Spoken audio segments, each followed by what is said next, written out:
Welcome back to podcast 2 in this series. This is hopefully not new material given your other sessions and time in the lab. What this podcast aims to do is refocus the bulk information and highlight the things you really do need to know in order to interpret patient histories, physical examinations, and diagnostic imaging. This podcast is going to address two things. By the end, you should be able to explain the anatomy of each articulation in the shoulder with a layers type model, and to be able to identify the function of critical movers and stabilizers. Rule 1 is a Captain Obvious moment, but we do tend to lump all these articulations together and often focus totally on the glenohumeral joint and forget about the interrelationships. We'll explore some of these interrelationships later as we get to the cases. Admittedly, this is a much funnier slide the more time you spend in shoulder clinic. My point here is that you don't need to memorize lists of pathologies and problems if you can remember what's actually up in shoulder land. Layers is one way that I like to do that. We'll start with the sternoclavicular joint because it's the most proximal. This is an often overlooked joint, and most of the time it's quite well behaved. However, the key things to remember here is that the joint surfaces have very little intrinsic stability based on their shape, so ligaments are really important to normal function. It's also a synovial joint, which means it can get various arthritic and infectious problems just like other synovial joints.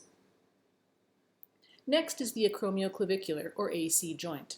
This is also a synovial joint and represents the only bone-to-bone attachment of the arm to the trunk. Similar to the SC joint, ligaments are the key to maintaining this joint in a normal position of function. The coracoclavicular ligaments, conveniently named for origin and insertion, including the conoid and trapezoid, are the critical primary ligaments and resist superior-inferior displacement. The AC ligaments, part of the joint capsule, resist anterior-posterior translations. Its cartilage is also susceptible to the same issues that synovial joints all over the body are. The glenohumeral joint is the meatiest of the shoulder articulations and is the one most people want to spend time on. It's got a lot of layers. Unlike the previous two joints, the glenohumeral joint is not subcutaneous. The first layer of muscles are the large superficial muscles such as deltoid, trapezius, and pectoralis major. These are team A of the shoulder movers. The next layer down consists of the rotator cuff muscles, supraspinatus, infraspinatus, teres minor, and subscapularis, with the long head of biceps tagging along. These are team B of the shoulder movers. Each of the four rotator cuff muscles has an individual function, and you can review these at your convenience. However, all of them together produce an important dynamic stabilization force, keeping the humeral head centered on the glenoid through all arm positions. Without an adequate team B, team A muscles can cause maladaptive movements. They need each other for normal function. Between team A and team B muscles, there's a space called a bursa. In this case, the subacromial bursa.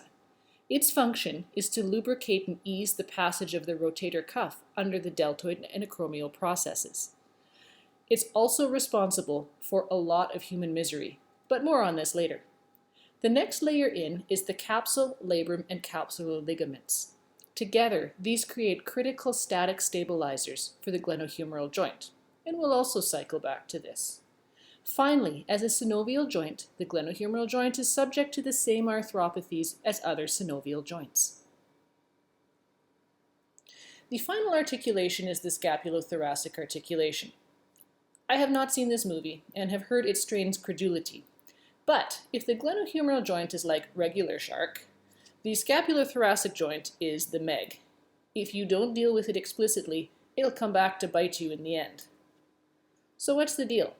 This is not a real joint, in the sense that there's no cartilage, no synovium, no capsule, and no ligaments. This is muscle on muscle, with bursas in between to help the layers glide. Its major movers are trapezius, serratus anterior, rhomboids major and minor, and levator scapulae. These help the scapula execute a complex three-dimensional movement path called the scapular rhythm, and it positions the glenohumeral joint in space to allow greater ranges of mobility and also helps load transfer between the arm and the trunk. So by way of review, the layers model gives you a structural framework to approach the shoulder articulations. If you can remember what's there, you can start to generate a potential problems list. These layers, in brief: skin, of course, muscles, capsule and ligaments, cartilage and bone shape. From the perspective of the must-know elements of shoulder anatomy, knowing what each of these structures do will help you interpret what you hear and see in your future patients. Specifically, rotator cuff, AC and CC ligaments, glenohumeral capsule and ligaments, and the scapulothoracic movers. As before, there will be a chance for live Q&A. Also, consult your other materials regarding specific anatomical details, as this isn't the main focus of this podcast series.